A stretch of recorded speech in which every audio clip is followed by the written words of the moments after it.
What happens when a family decides that blood is no longer enough to protect you?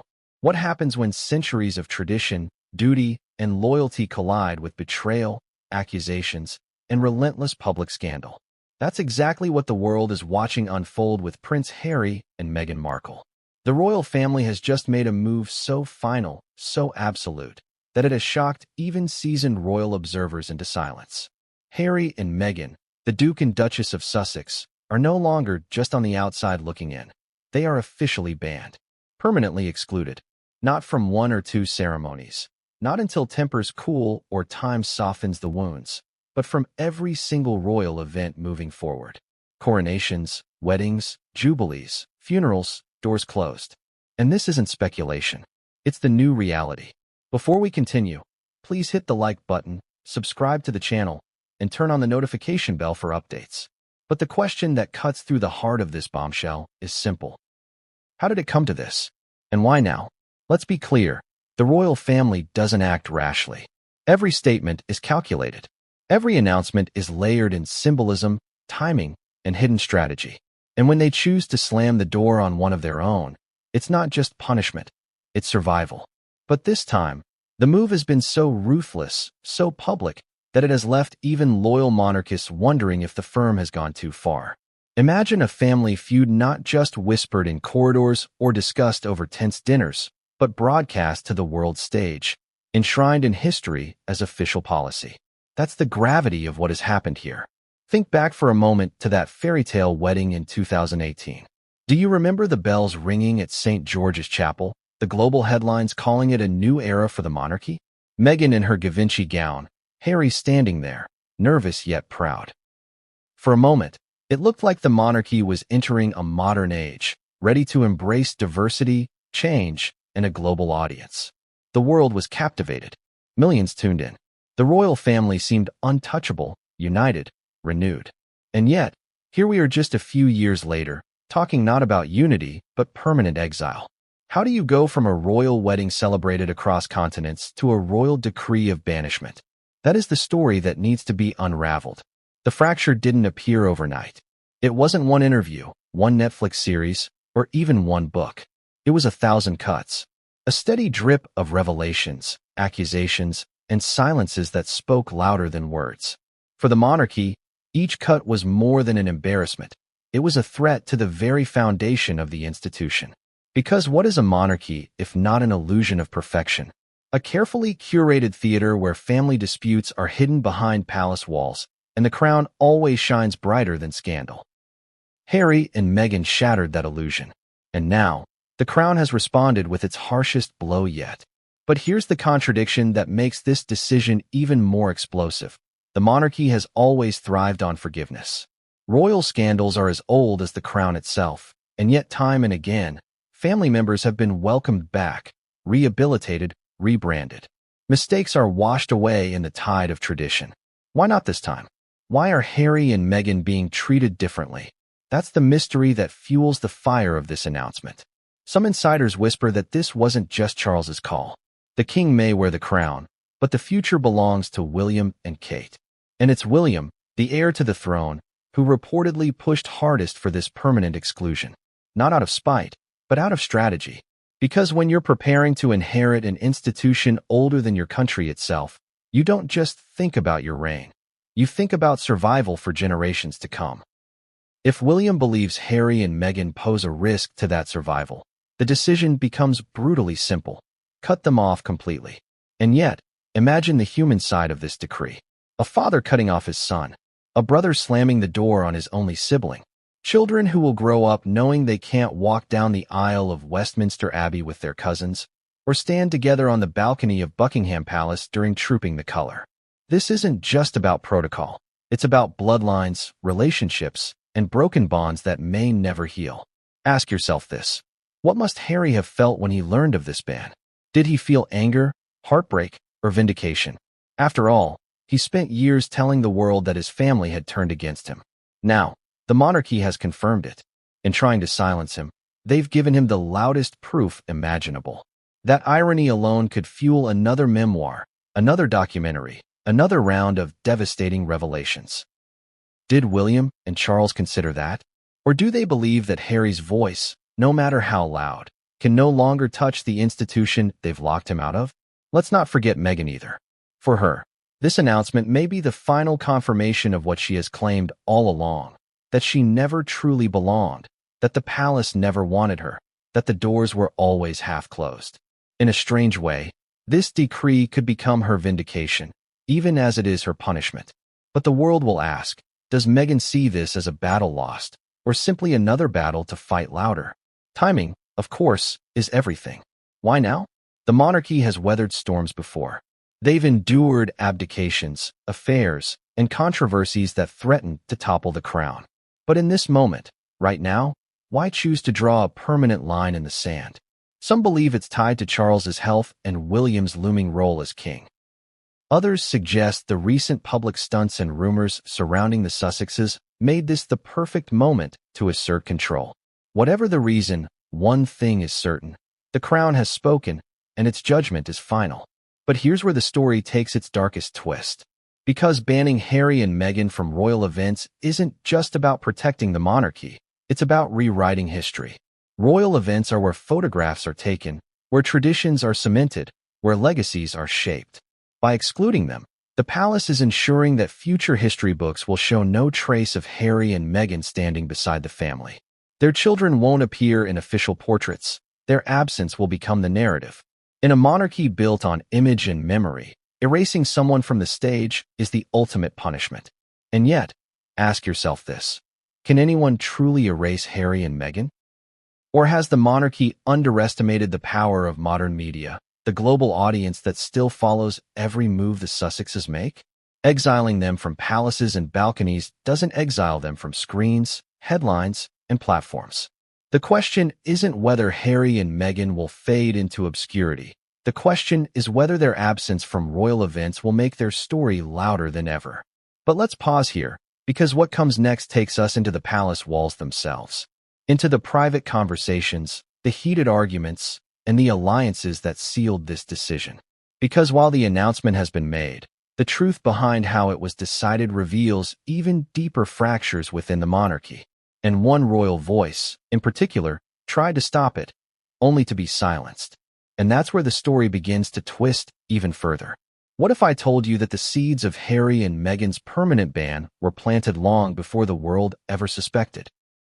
That behind the polished smiles, the balcony waves, and the carefully rehearsed family unity, cracks had already started spreading through the marble foundations of the monarchy. The announcement we just uncovered didn't happen in a vacuum. It began with whispers, with subtle shifts in body language, with moments that seemed harmless at the time, but, in hindsight, read like the opening lines of a tragic play. Think back to the months after the wedding. Remember the euphoria?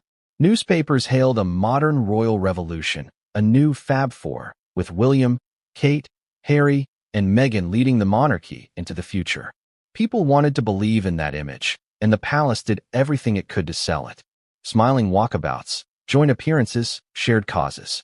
But scratch the surface, and a different story was unfolding.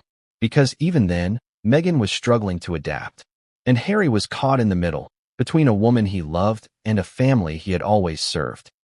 Small slights started piling up.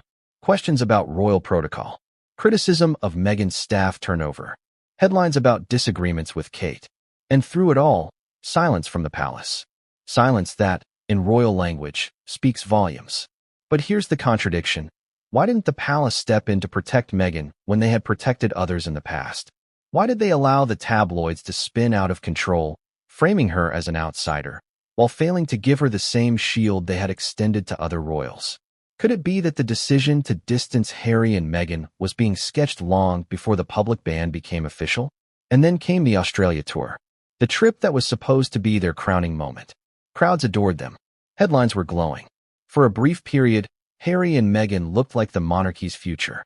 But success, in a family built on hierarchy, can be dangerous. Because the louder their applause grew overseas, the more strained things became back home. Jealousy is an ugly word to apply to a monarchy, but can we really ignore it? Did the Sussexes' rising popularity threaten the careful balance that kept William and Kate in the spotlight? Ask yourself this. Can a monarchy tolerate two competing centers of attention? Or was the fallout inevitable the moment Harry and Meghan started eclipsing William and Kate in global headlines? As the months rolled on, tensions hardened. Staffers leaked stories about shouting matches, tears, slammed doors. The media feasted on every morsel, and soon the narrative shifted from fairy tale couple to royal rebels. It wasn't just a tabloid war. It was a battlefield for the future of the monarchy. And the whispers inside the palace grew louder. Advisors started asking dangerous questions. Could the Sussexes be trusted? Were they loyal to the crown or only to themselves? One source described it as the moment the firm realized they had a rogue element in their ranks. And that was when the quiet conversations began. Not about reconciliation, not about understanding, but about containment. But Harry didn't see it, at least not yet. He was still blinded by the hope that love and duty could coexist, that his family would bend, just a little, to make room for Meghan. He underestimated just how rigid those palace walls were. And Meghan? She saw it all too clearly, which only fueled the growing divide between them and the crown. Still, there were fleeting moments where peace seemed possible. Do you remember the Commonwealth service in 2019? Harry, Meghan, William, Kate, all in the same room, exchanging polite nods but avoiding warmth. It looked civil on camera, but those who were there described the air as icy, the tension palpable. That was no family gathering. That was a silent war. And yet, the public still clung to hope. Maybe time would heal. Maybe the brothers would reconcile. Maybe Meghan would eventually find her place. That's the fairy tale we all wanted to believe in. But behind palace gates, the whispers had already turned into plans. Meetings in private rooms. Advisors warning about reputational risks. Quiet nods exchanged between William and key courtiers. And then came the shockwave that changed everything. The Oprah interview. For the monarchy, it wasn't just an interview. It was betrayal. Airing grievances to the world, accusing the institution of racism and cruelty, was a line they believed should never be crossed. That was when whispers became strategies. When William stopped being just a brother and started becoming an heir in protection mode. Because in the monarchy, betrayal doesn't just cause pain. It causes calculation. The future king couldn't afford to let his brother's rebellion destabilize the throne. And from that moment forward, the path toward permanent banishment became unavoidable. But here's where it gets interesting. What if I told you that even within the palace, not everyone agreed with this course of action? That there were voices, quieter but insistent, urging caution, urging compassion, urging the family not to make a move they could never reverse. Yes, someone inside the royal circle tried to defend Harry and Meghan, tried to stop the hammer from falling, tried to remind the family that blood should still matter. And what happened to that voice reveals even more about the fractures at the heart of the crown. Because the moment that person spoke up, they were silenced. And that's where we go next. What kind of courage does it take to stand up against the weight of a 1,000-year-old institution? To raise your voice in a room where silence is the rule, and every decision echoes through history? That's exactly what happened when one royal, against all odds, tried to defend Harry and Meghan. But who could it have been? Who inside the family would risk alienating the king, defying William, and clashing with courtiers who guard the monarchy like watchdogs? It wasn't Charles. He was caught between his duty as sovereign and his guilt as a father. It wasn't William. He was the driving force behind the exile. Kate. Impossible. Her role was to strengthen William's resolve, not weaken it. So who was left? The answer may surprise you. It was Princess Anne. Yes, the famously stoic, sharp-tongued, no-nonsense royal. The one who has spent decades as the hardest-working member of the family, showing up for duty after duty without drama or complaint. And who rarely interferes in family disputes, who rarely shows emotion in public. She was the one who, according to whispers, questioned whether the monarchy was about to make an irreversible mistake. Imagine the scene. A closed-door meeting at Balmoral or Windsor. The advisors lined up with their briefings. William speaking firmly, his voice carrying the authority of the heir apparent. Kate nodding quietly beside him, her influence subtle but undeniable. Charles, tired, torn, staring down at papers but avoiding his son's eyes. And then, in the middle of it all, and leaning forward, her voice cutting through the tension. Are we really going to erase Harry completely? Is this truly necessary? For a moment, silence. The kind of silence where everyone in the room knows they've just heard something dangerous. Because Anne's words weren't just about Harry. They were about the monarchy's future. She reminded them that once you banish family, you create martyrs. Once you slam the door, you fuel rebellion. And once you choose punishment over forgiveness, history tends to remember the cruelty, not the justification. Ask yourself this. Has Anne ever been known to mince her words? Has she ever cared about public opinion? No. That's what made her intervention so powerful. She wasn't defending Harry because she liked Meghan, or because she wanted to see them at Trooping the Color. She was defending them because she saw the bigger picture. She saw the risk. But here's the cruel twist. Her warning wasn't just ignored, it was actively shut down. William, according to insiders, responded with a firmness that shocked even Anne. He made it clear that this wasn't about family anymore.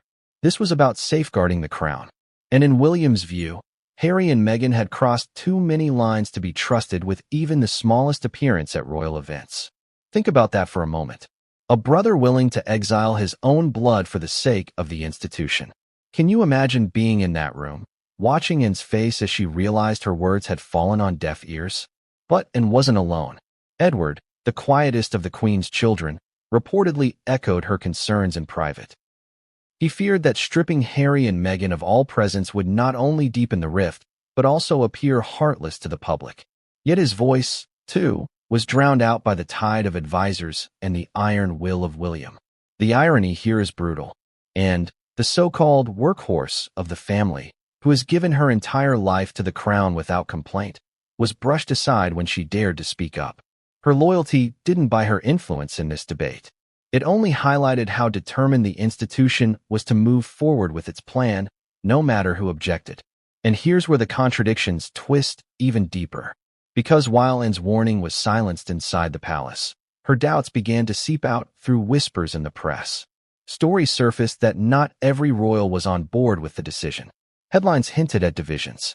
For the monarchy, division is the one thing they cannot afford to show. And yet, by pushing forward with this ban, William had created the very image and had warned against a family at war with itself. But what was it, exactly, that made William so unmovable? What was the final straw that convinced him reconciliation was impossible? It wasn't just the Oprah interview. It wasn't just Spare. It wasn't just the Netflix series. No, there was something else. Something whispered in corridors. Something that hasn't been fully revealed to the public. One insider described it this way. There was a betrayal that went beyond words, beyond interviews. Something happened that sealed their fate forever. And when that betrayal surfaced, it turned the family's whispers into action.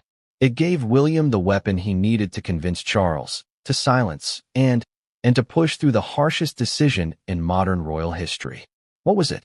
What could possibly have been so damaging that even Princess Anne's plea wasn't enough to change the course?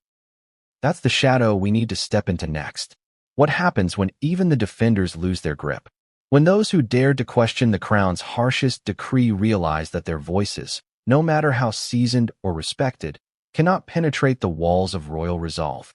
That's where we find ourselves now. Princess Anne had spoken. Edward had quietly echoed her concern. And still, the machinery of monarchy moved forward without hesitation. But just when it seemed the decision was sealed, another figure emerged. Someone unexpected.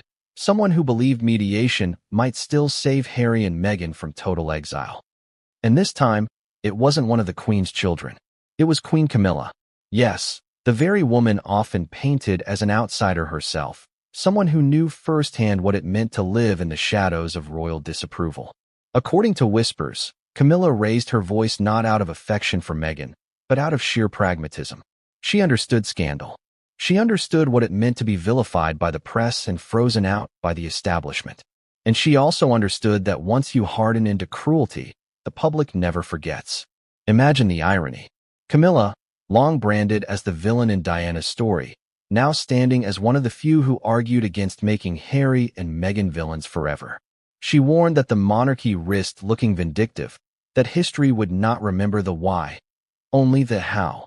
She reminded Charles of what it had felt like for her, decades of being the unwelcome figure, the intruder. But here's the difference. Camilla fought her way back in. Slowly, carefully, over years of calculated patience. She rebranded herself, softened her image, and eventually secured the crown itself. She saw an opportunity for Harry and Meghan to be brought back in someday, not for their sake, but for the crown's. Because if she could be rehabilitated, why couldn't they? Yet, her attempt fell flat. William, sources say, shut it down with a single cutting remark. This is not the same. This is betrayal from within. That was the turning point. Because while Camilla had been the outsider clawing her way in, Harry was the insider who walked away. And Meghan? To William, she wasn't someone to rehabilitate. She was the reason Harry had turned his back. To him, she wasn't Diana's successor. She was Diana's opposite, tearing the family apart instead of holding it together. Do you see the contradiction here? The monarchy forgave Camilla. It forgave Andrew. It has forgiven countless scandals in its long history. But Harry and Meghan? No mercy. Why? Is it because the monarchy can forgive sins committed in private, but never the sin of going public? Because what Harry and Meghan did wasn't just scandalous, it was disobedience. They broke the unwritten code of silence. And in a monarchy built on image, that was the ultimate crime. So Camilla's attempt at mediation withered. Charles, worn down by William's insistence and fearful of looking weak, stayed silent. And Edward, though privately supportive, no longer pushed back. The tide had turned. But mediation didn't end with Camilla. For a brief, strange moment, another unlikely figure tried to intervene, not from within the palace walls, but from across the ocean. Archbishop Justin Welby, who had presided over Harry and Meghan's wedding, reportedly urged reconciliation. He argued that cutting them off forever would look unchristian, that forgiveness was at the core of the monarchy's identity as defender of the faith. And once again, he was ignored. Do you notice the pattern? Every attempt at mediation, and caution, Edward's quiet concern, Camilla's pragmatism, Welby's appeals to faith, all silenced, all dismissed. The decision had been made. But here's the twist that makes this moment even darker. Mediation didn't just fail, it backfired. Because each failed attempt only hardened William's resolve. Every plea for mercy made him dig in deeper. He saw compassion not as strength, but as weakness. And weakness, to him, was unacceptable. The crown, he believed, must be ruthless to survive. But was it really William's decision alone? Or was there something else pushing him? Something behind the scenes that gave him no choice but to press for Harry and Meghan's complete exile? Because rumors suggest that just before the final decision was announced, a new piece of information surfaced. Something that made reconciliation impossible. Something that transformed the debate from "should we exclude them" to "we have no choice." And that revelation changed everything. So what was it? What could possibly have tipped the balance so completely that even the voices of mediation were silenced forever? That is the moment we step into next. What if the monarchy didn't just make this decision behind closed doors, but actually used the public as its most powerful weapon? What if the real exile of Harry and Meghan wasn't sealed by palace gates, but by headlines, photographs, and carefully planted stories? That's the twist that takes this story from family feud to institutional warfare. Because when the royal family wants to punish, it doesn't just issue decrees, it shapes the narrative. And in the modern age, the press isn't just a mirror. It's a weapon. Think about it. For centuries, the monarchy has survived not by being flawless, but by controlling perception. The crown has always known that image is more powerful than truth. That's why scandals have been buried, affairs hushed, and family feuds kept behind the velvet curtain. But Harry and Meghan ripped that curtain wide open. They went on camera, on record, on Netflix, and told their version of the story. And in doing so, they challenged the crown on its strongest battlefield, public opinion. So how did the monarchy fight back? By using the press. Behind the scenes, the palace and the tabloids have always had a symbiotic relationship. Leaks are exchanged for protection. Stories are suppressed in exchange for favorable coverage. It's a dance as old as Fleet Street itself. But in the case of Harry and Meghan, that dance turned into war drums. Suddenly, small, anonymous sources began feeding narratives that painted the Sussexes as selfish, demanding, volatile. Every argument became a headline. Every staff resignation became proof of dysfunction. Ask yourself, why was Meghan constantly portrayed as difficult, while other royals, who had their own tempers and clashes with staff, were rarely described that way? Why were stories about her avocado toast linked to exploitation and drought, while Kate's avocado cravings during pregnancy were celebrated as charming? These weren't coincidences. They were patterns, and patterns are crafted. For the monarchy, this wasn't just about telling the world Harry and Meghan were trouble. It was about making the world believe that excluding them was inevitable. By the time the official ban came, the public narrative had already been primed. Harry and Meghan had burned too many bridges, crossed too many lines. But here's the contradiction. While the palace was feeding stories to the press, Harry and Meghan were doing the same. Their team leaked, their friends whispered to journalists, their projects carefully timed for maximum impact. It was a war of narratives, each side trying to outspin the other. And caught in the middle was the public, devouring every headline, every soundbite, every new revelation. Do you see the irony here? The monarchy, which had always prized silence, had been dragged into a shouting match. And in that shouting match, the louder voices weren't just the Sussexes, they were the tabloids, wielding royal leaks like swords. But let's go deeper. Public opinion wasn't just a weapon, it was a shield. William, sources say, knew that his push to ban Harry and Meghan would look cruel unless the public was already convinced they deserved it. So the leaks weren't just smears. They were groundwork, a way to ensure that when the final announcement came, people would nod their heads and say, well, of course, they had it coming. And yet, here's the emotional gut punch. Harry knew it. He had grown up watching the palace use the press to protect William, to protect Charles, to protect the institution. He had seen his mother chased to her death by paparazzi, and he knew exactly how the system worked. That's why, in interviews, he called it an invisible contract between the palace and the tabloids. He wasn't imagining it. He was exposing it. So when the ban came, Harry didn't just see it as family betrayal. He saw it as the ultimate proof of the system he had tried to escape. The same system that had once destroyed his mother's peace was now being turned against him and his wife. Can you imagine the rage, the heartbreak, the vindication all crashing together in that moment? But here's where the story twists again. Because while the monarchy believed public opinion was firmly on their side, cracks began to show. The same public that had cheered Harry and Meghan's wedding now found itself divided. Some believed the couple had betrayed the crown. Others believed the crown had betrayed them.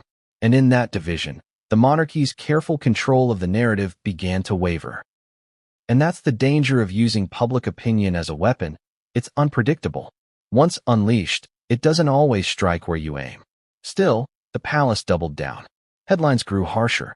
Paparazzi shots of Harry looking weary, Meghan looking isolated, became symbols of their downfall. Meanwhile, William and Kate's public appearances were polished, radiant, almost exaggerated in their perfection. It was contrast by design. But let me ask you this. What happens when the weapon you've used to control the story turns against you? What happens when the same press you fed begins asking uncomfortable questions, begins digging where you don't want them to? Because history shows us that tabloids are never truly loyal. They sell scandal. And when scandal shifts, so does their loyalty. And that's exactly what began to happen.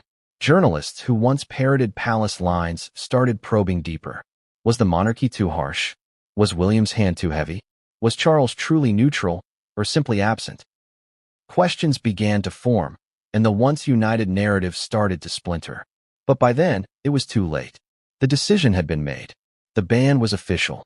Harry and Meghan were cut off, and the press that had been weaponized to justify their exile was now circling back with new questions. Which brings us to the most chilling twist of all. Because while public opinion was being shaped, Harry himself was preparing a counterattack. Not through interviews, not through speeches, but through something more personal, more intimate, and far more damaging. And when that counterattack came, it didn't just shake the monarchy. It terrified them. What happens when the wounded decide to fight back not with swords, not with lawyers, but with words? Words that cut deeper than any blade. Words that reach millions. Words that can't be controlled once they leave the mouth of the speaker or the pages of a book. That's what Harry did. And that's where this story takes a darker, more personal turn. Because if the monarchy thought their strategy of leaks and headlines was enough to silence him, they miscalculated. Harry had his own arsenal. His memoir, his interviews, his Netflix projects, his truth, or at least his version of it. Let's begin with the memoir that rattled the palace to its core, Spare. Do you remember the anticipation before its release? The speculation in every corner of the media? The palace bracing itself, courtiers whispering in corridors, wondering how brutal it might be? When the book finally dropped, it wasn't just revelations, it was detonations. From describing William physically attacking him, to exposing private conversations with Charles and Camilla, to laying bare his grief over Diana, Harry turned the monarchy's tight-lipped world inside out. Ask yourself, what's more dangerous to a monarchy?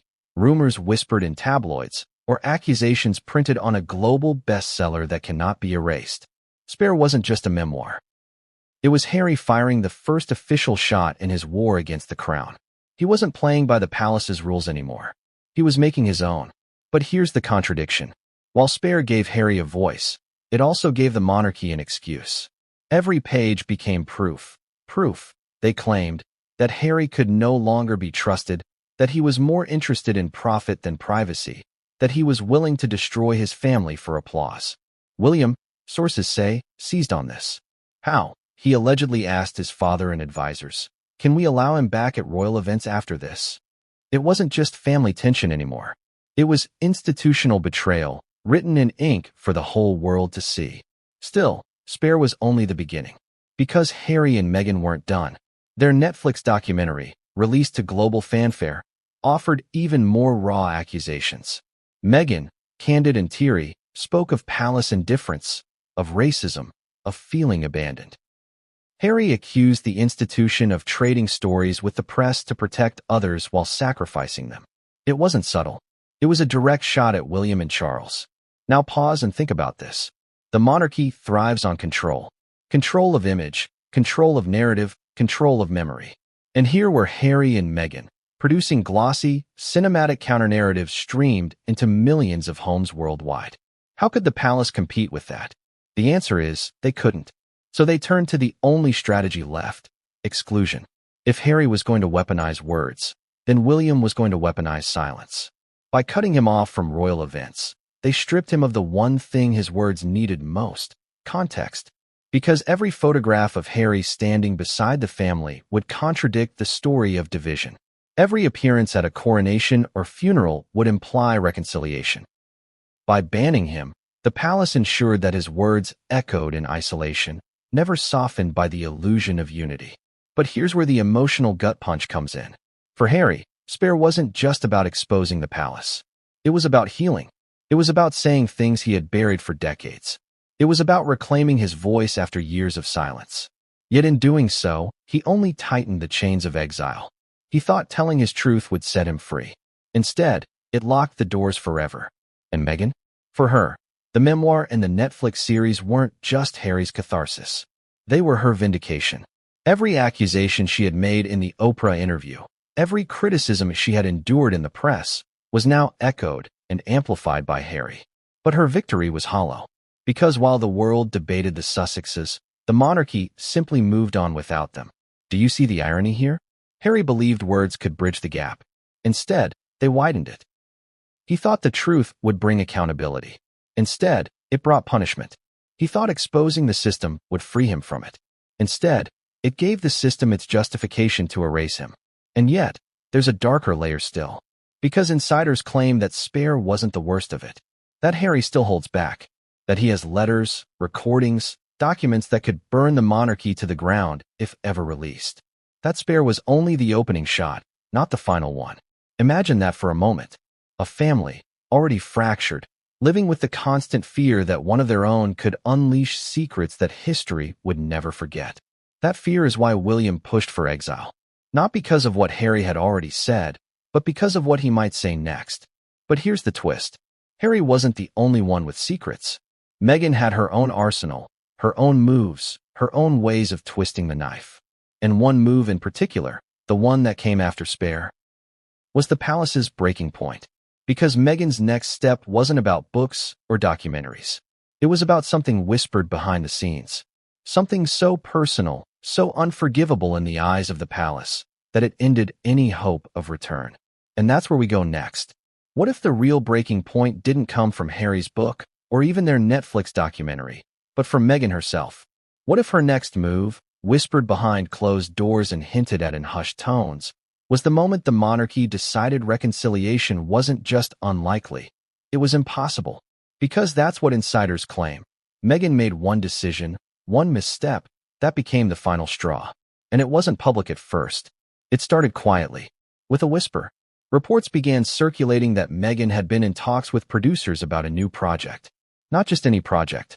A documentary. A revenge documentary, some called it. A series that would go beyond the Oprah interview, beyond Spare, beyond anything the public had heard so far. A project that allegedly promised to expose private letters, secret recordings, and unseen footage from her time inside the palace. Can you imagine the horror inside those gilded walls when that rumor reached them? For a monarchy built on secrecy, this wasn't just betrayal. It was war. Now ask yourself this. Why would Meghan even consider such a move? Was it revenge? Vindication? Or survival? After all, she and Harry had stepped away from the monarchy with promises of financial independence. But what is independence when your brand is tied to scandal? To stay relevant, Meghan needed to tell stories.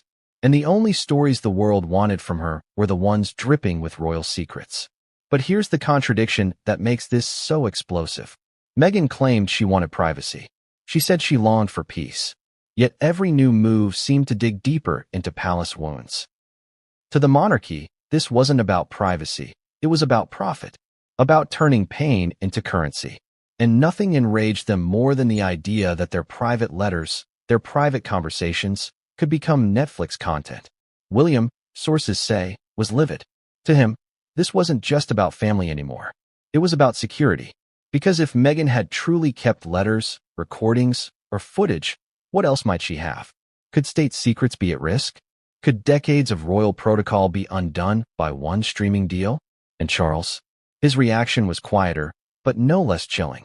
One advisor described him as looking as though he'd been stabbed. For a man who had spent years trying to balance being a father with being a sovereign, the idea that his son's wife could turn their private world into public entertainment was devastating. But the harshest reaction of all came from the courtiers. The men in gray suits, as Diana once called them. To them, Meghan's rumored project wasn't just betrayal, it was treason. And treason had only one answer: banishment. Here's where the story twists even darker. Because Meghan herself, when asked about these rumors, never confirmed them. She never denied them either. And in the silence, the palace filled in the blanks. To them, silence was proof. Proof that Meghan was keeping her options open. Proof that at any moment, another bombshell could drop. Proof that they could never, ever trust her again. But can we really say Meghan was wrong? Let's flip the question. If you had been vilified by the press, frozen out by your in-laws, and abandoned in your darkest hours, wouldn't you want to tell your side? Wouldn't you want the world to hear your voice, unfiltered, unspun? The contradiction is brutal. The very act of defending herself only deepened her exile. Still, there's an emotional beat here that can't be ignored. Because for Meghan, this wasn't just about survival. It was about power.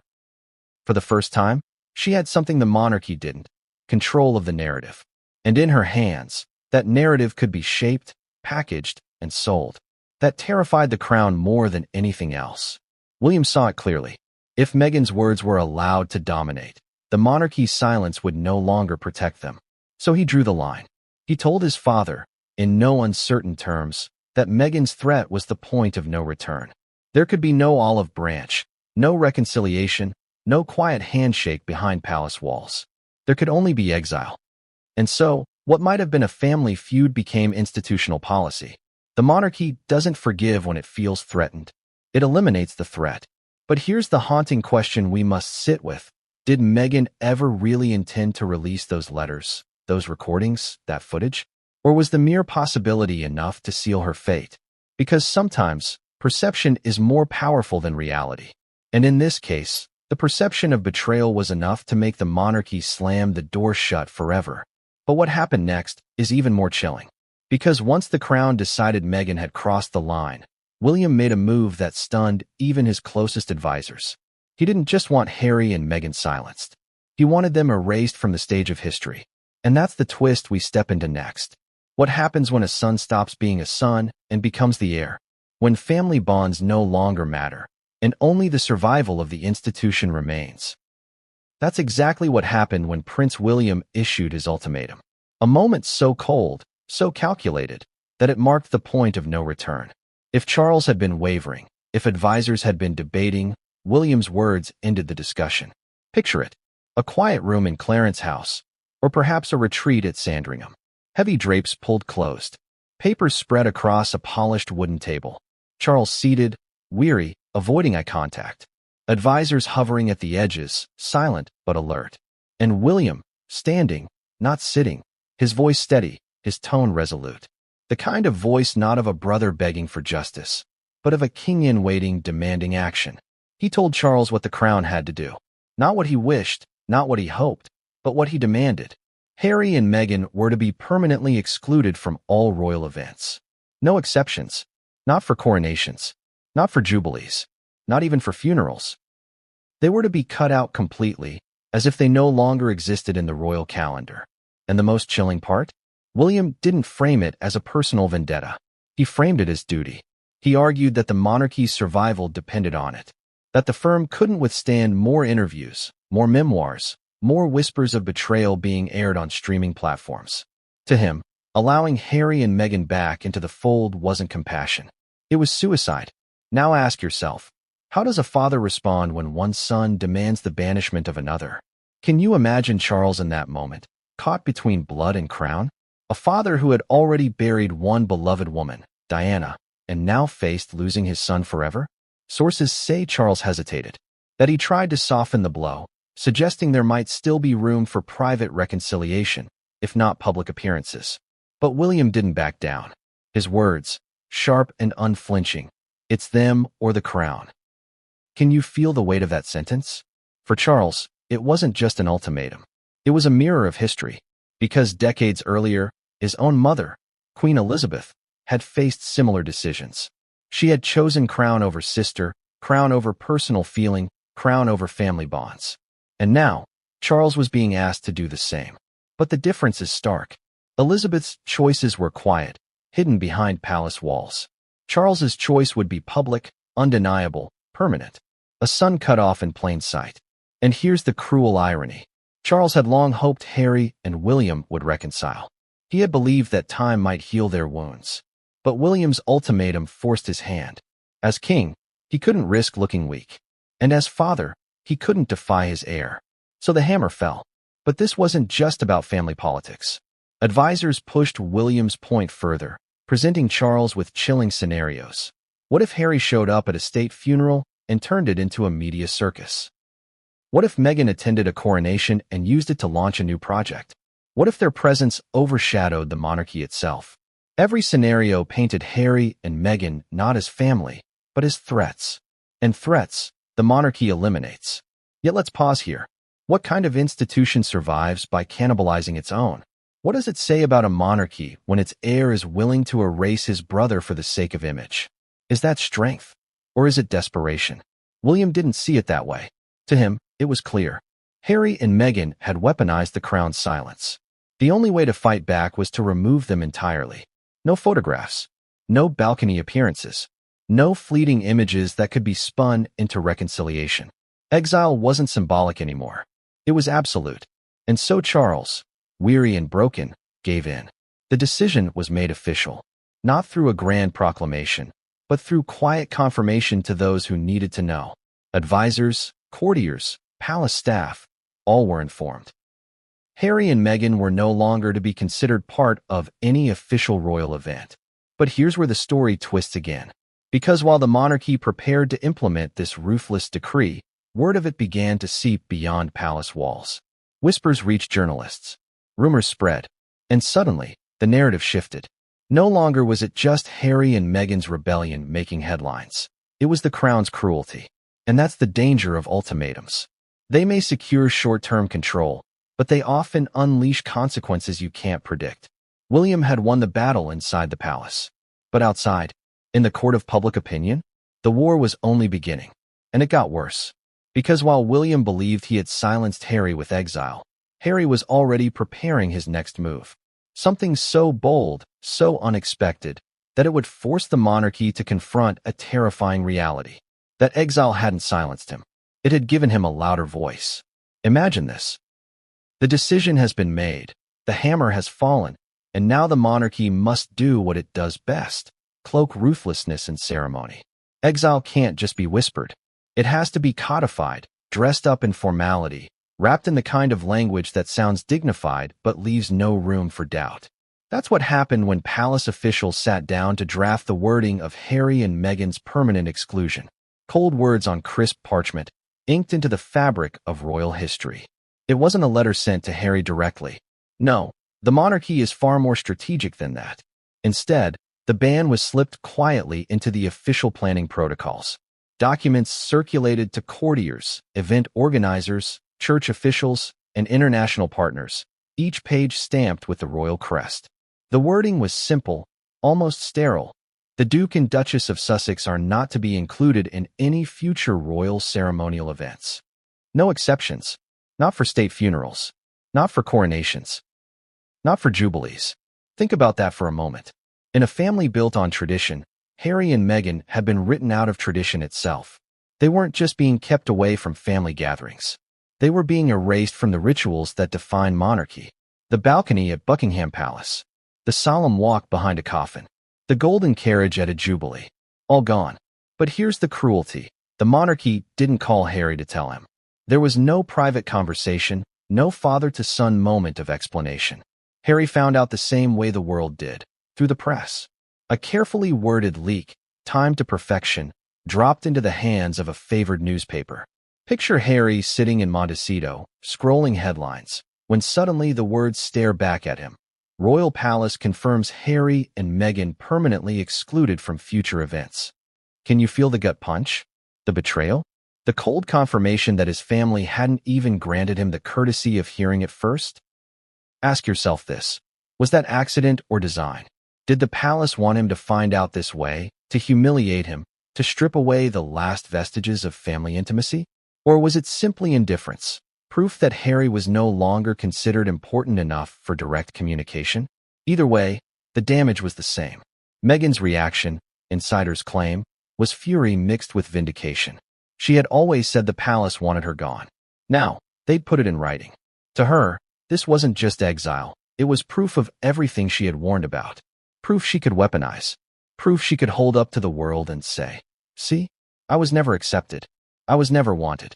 And the children? That's where the emotional weight sinks deepest. Because by excluding Harry and Meghan, the monarchy also excluded Archie and Lilibet. No royal weddings for them. No coronation processions. No balcony appearances with their cousins. In one stroke of a pen, the monarchy cut off not just Harry and Meghan, but their entire bloodline from public royal life. But the most chilling part is this. That was the point. The language of the decree didn't just protect the monarchy from Harry and Meghan's presence. It ensured that their children would never, ever be woven into the fabric of the crown. By writing them out now, William was safeguarding the throne for George, Charlotte, and Louis, ensuring no future confusion, no competing claims, no blurred lines of legacy. Do you see the cold strategy? This wasn't about punishment. It was about future-proofing the monarchy. But here's the contradiction. In trying to erase them from history, the monarchy may have done the opposite. Because history doesn't just remember those who stand on the balcony. It remembers those who are cast off it. Diana proved that. Edward VIII proved that. And now, Harry and Meghan's absence may speak louder than their presence ever could. Still, for Harry, the pain was immediate, raw, undeniable. Friends say he was devastated, that he raged in private, that he accused the palace of betrayal at the deepest level. And yet, beneath the fury, there was something else: resolve. Because in that moment, Harry realized exile wasn't silence. Exile was fuel, and that's when he began to plan his counterstrike. But what could Harry possibly do against an institution as old, as powerful, as untouchable as the monarchy? The answer lay not in palaces or newspapers, but in something far more intimate. Something the monarchy couldn't control. Harry's own voice. Imagine waking up one morning, sipping your coffee in the California sun, only to see your own family's betrayal splashed across headlines worldwide. That's exactly how Harry discovered the truth. Not from his father. Not from a brotherly conversation. Not even from a discreet palisade. No. Harry learned that he had been officially, permanently banned from royal life through the press. Pause and think about that. The son of a king, a man born into the heart of one of the world's most famous families, reduced to finding out about his exile like any stranger scrolling a news feed. Can you imagine the sting? The humiliation? The confirmation of every fear he had carried since walking away?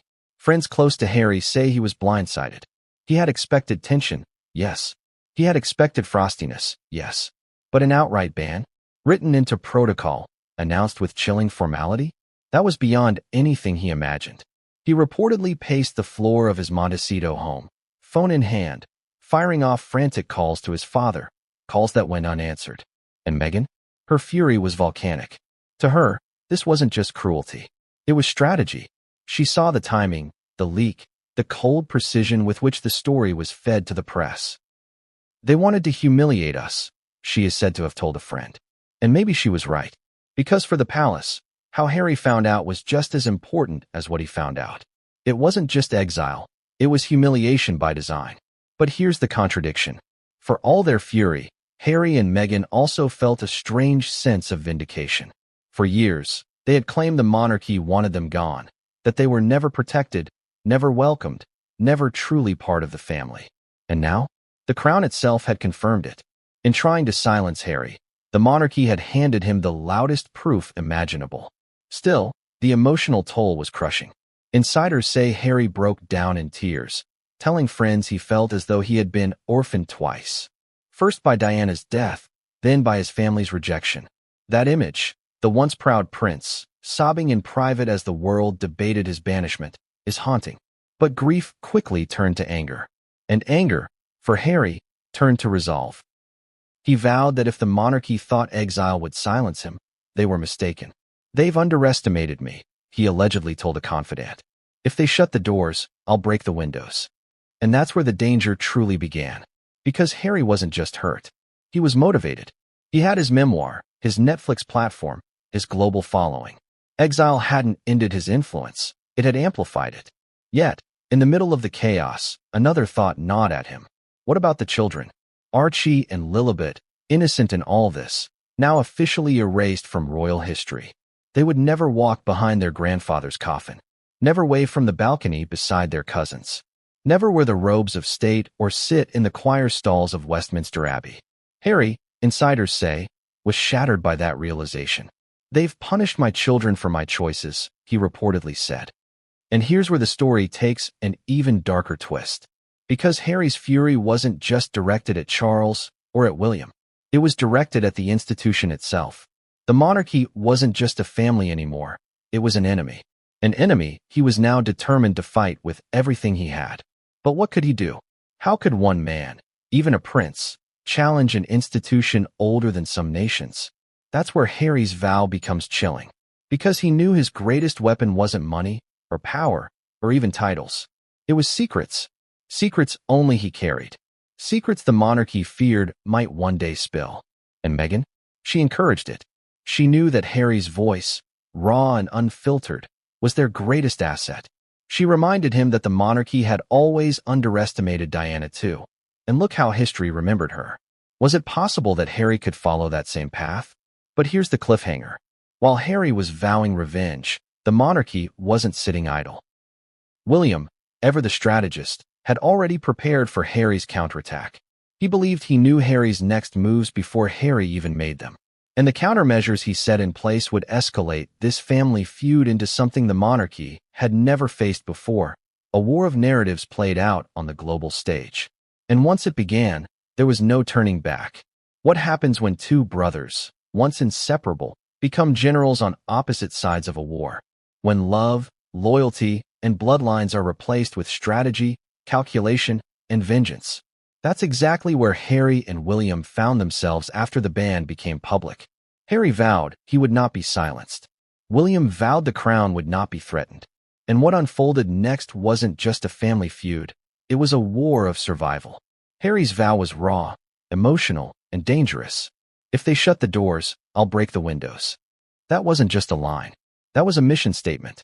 For him, exile wasn't the end. It was the beginning of his freedom. No longer tethered to palace protocol, no longer bound by the expectation of silence. he could finally go on the offensive. And he had the weapons.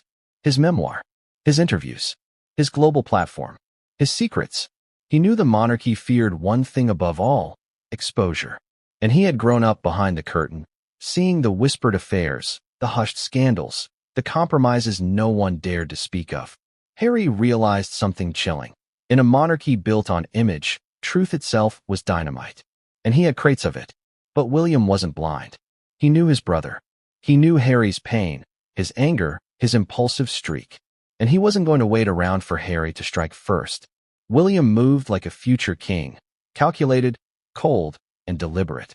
He set up what insiders called a containment strategy. That meant briefing key media allies, tightening the palace's inner circle, and making sure every royal event became a showcase of unity and strength. Every balcony appearance, every walkabout, every photo opportunity was staged to make Harry and Meghan look irrelevant, erased, forgotten. Can you feel the contradiction here? Harry was screaming louder than ever, but the monarchy was posing in silence, radiating perfection. It was a duel between noise and stillness, between chaos and order. But Harry had one advantage William couldn't counter: relatability. Harry could cry on camera. He could speak like a normal man, filled with flaws and vulnerability. He could call out racism, grief, and trauma in words the public understood. William, locked in royal stoicism, couldn't do that without risking the dignity of the crown. So while William wielded image, Harry wielded emotion. And then Meghan stepped in. If Harry was the voice, Meghan was the producer. She understood Hollywood. She understood narratives. And she pushed Harry to tell his story bigger, louder, bolder. Their team began crafting new projects, pitching interviews, sketching outlines of stories that would keep the Sussexes in headlines no matter how hard the palace tried to bury them. But here's the chilling part. William anticipated even that. Sources whisper that he told advisors, "Every project they release, we will counter with silence and let the public grow tired of them." He believed Harry and Meghan's constant revelations would eventually feel repetitive, cheap, even desperate. William's gamble was simple. The monarchy could outlast them. Time was on his side. So what did Harry do? He decided to play his most dangerous card. Not memoirs. Not interviews. Something far more personal. Rumors spread that Harry was ready to release Diana's private letters, journals, even recordings she had left behind. Can you imagine the nuclear impact of that? Diana's voice, reaching from beyond the grave, confirming Harry's claims of cruelty, abandonment, and betrayal? For William, that was the nightmare scenario. Because Diana belonged to both brothers. But her legacy was the one thing William couldn't allow Harry to weaponize. And so, the war escalated further. William doubled down, ensuring Harry and Meghan's children would be written out of royal future plans. Harry doubled down, threatening to use Diana's memory as his most devastating weapon. But here's the emotional beat we can't ignore. Beneath the war of strategies, there were still two brothers. Brothers who once laughed together, walked behind their mother's coffin together, dreamed of changing the monarchy together. And now, those same brothers were destroying each other in full view of the world. Do you see the tragedy? This wasn't just politics. This was family turning into enemies. And as one insider chillingly put it, they don't just want to win. They want to make sure the other loses. And yet, even as Harry sharpened his weapons, Meghan had a move of her own. One that would send shockwaves through the palace. One that William and Charles had feared most. Because Meghan's next step wasn't about Harry. It was about Meghan herself. And when she made it, it changed everything. What happens when the one everyone thought was just a supporting player suddenly steps on a center stage and rewrites the script? For so long, Meghan had been framed as Harry's partner in rebellion, the catalyst, the outsider who lured him away. But in this chapter, Meghan proved she wasn't just Harry's co-star. She was a force of her own. And her next move, bold and unapologetic, sent shockwaves through Buckingham Palace. It began quietly, with whispers in Hollywood. Meghan was in talks, not just for another documentary, not just for another podcast, but for her own independent project. A project that would put her in the spotlight without Harry by her side. A project where she could tell her story, her way, on her terms. Insiders described it as a blend of memoir and exposé, a mix of personal journey and cultural critique. laced with behind-the-scenes glimpses into royal life. Can you feel the shift here? Harry was dangerous because of what he knew. Meghan was dangerous because of how she could frame it. She wasn't bound by duty or by decades of palace training. She was free, unfiltered, and she understood how to play to an audience. But what made this move so terrifying to the monarchy wasn't the project itself, it was the independence of it. Up until now, the Crown had been able to paint Harry and Meghan as a pair, always united, always speaking in one voice. But now Meghan was signaling something different, that she didn't need Harry to stay relevant, that she didn't need to be the Duchess to hold the spotlight, that her voice alone could carry the story. And here's where the contradiction explodes. Because for years, Meghan had been accused of riding on Harry's title, of only having a platform because she married into royalty. But by striking out on her own, she turned that criticism upside down. She proved she could stand alone, and in doing so, she became even more dangerous. William reportedly fumed when he heard the rumors. To him, Meghan's independence was the nightmare scenario. If she succeeded, she could frame the monarchy as villains not just through Harry's eyes, but through her own. And Charles? He worried that Meghan's voice would reignite old wounds Diana had once exposed, the themes of isolation, cruelty, and indifference that the monarchy had spent decades trying to bury. The courtiers scrambled. They began briefing the press with harsher lines, painting Meghan as obsessed with fame, desperate for relevance, addicted to the spotlight. Tabloids filled with stories of diva behavior, Hollywood snubs, and exaggerated feuds. It was character assassination by design. But here's the irony. Every smear only made Meghan's story bigger. Every attempt to silence her only proved her point. The public doesn't look away when a woman is attacked. They lean in. They want to know why. And Meghan knew exactly how to use that curiosity. She teased just enough details to keep the world watching. Mentions of diaries she kept during her time in the palace. Notes she saved. Emails she printed and archived. Every